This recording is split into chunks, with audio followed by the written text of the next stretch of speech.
Hindi mo ba kabisado yung kasabihan na yan? B, ulo. Hindi ka, Mukhang hindi ka mahirap pa uminit to ang sa ulo. Bagyo, ah.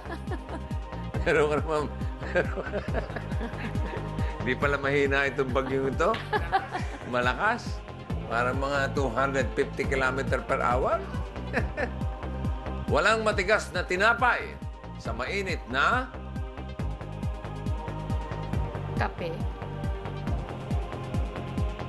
parang pahina ang bagyo.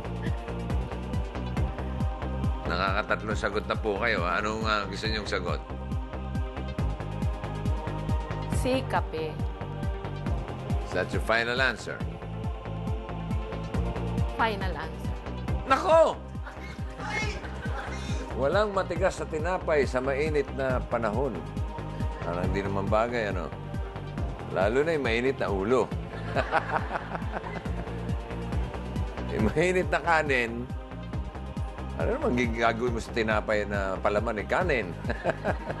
Si kape is the correct answer, Karina.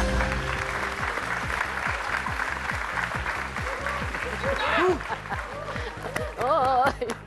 Ito na, sa question number 2. For 3,000 pesos. Alin ang pinakamalaking body of water? A, pond. B, lake. C, lagoon. D, ocean. D, ocean. Sigurado kayo? Sigurado. Is that your final answer? D, ocean. Final answer. O, tama. D, ocean is correct.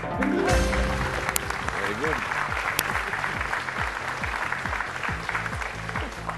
Question number 3 for 5,000 pesos. Ano ang plural ng child? A, childs. B, children. C, children's. D, riot. B, children. Is that your final answer? B, children. Ang kulit. Is that your final answer? Sagutin niyo lang po. Final answer. Yun. Children is correct.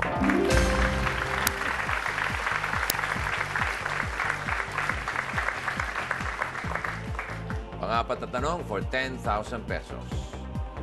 Ang MRT Buendia Station ay nasasakop ng anong lungsod? A, Makati. B, Pasay. C, Mandaluyong. D, Pasig. A, Makati. Is that your final answer? A, Makati. Final answer. Makati is correct. Okay. Ito na ang unang safe haven question para sa siguradong 20,000 pesos.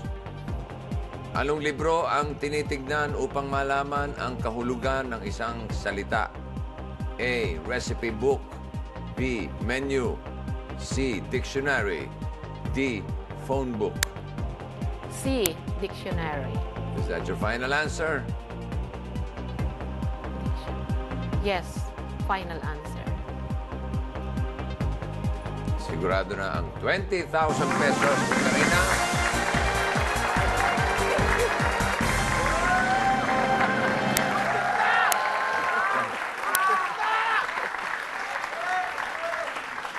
Muntik na. Okay ka lang, Karina? Okay na okay, bossing. Okay. Tuloy na natin.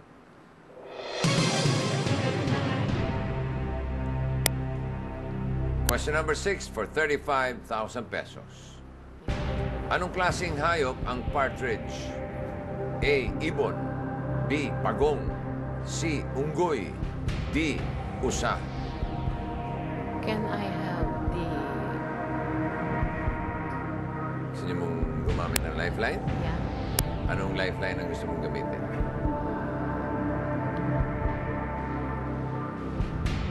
People's Pick. Okay, people? Tulungan natin si Karina. Ang tanong, anong klaseng hayop ang partridge? A. Ibon, B. Pagong, C. Unggoy, D. Usa. Mga nakakaalam, magsitayo please. At dyan sa mga nakatayong yan, Karina, pipili ka ng tatlo. Marlene. Marlene, halika rito. Bring a microphone, please. Mon. Okay. One more. And Ellie. Ellie. Yung mga di napili. Magsiupo na. Maraming salamat. Hi, Marlene. Hello, bossing. Ano ba, kasama ba sa trabaho si Karina? Office mate po niya. Meteorologist ka rin? Opo. Okay. So, anong klaseng hayop ang partridge? Ibon po. Sigurado ka?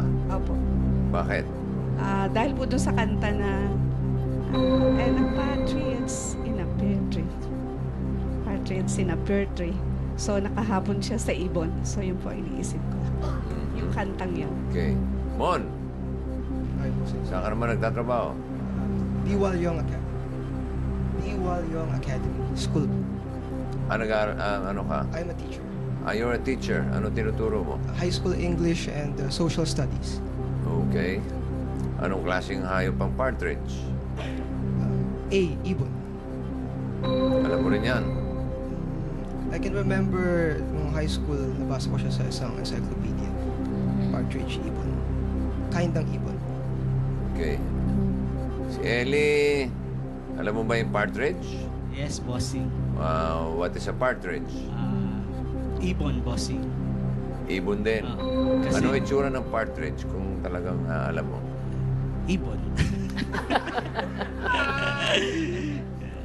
Hindi ako familiar dun sa kung anong features ng bird na yon. Mhm. Pero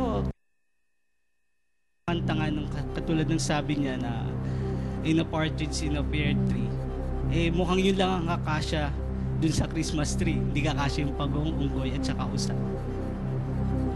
Okay.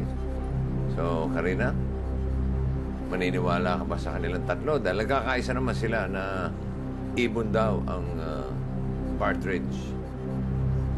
Anong sagot mo? Palagay ko. Ibon. So, ang sagot mo ay letter A. A. Ibon. And is that your final answer? Final answer. Kayo, Alice, ha? Diyan lang kayo tatlo, ha? Mabalikan ko kayo. Ang ibon ba ay babaksak ng 20,000 pesos o magpapatuloy hanggang 35,000 pesos? We will return with the correct answer. Abangan yan dito lang sa Who Wants to Be a Millionaire?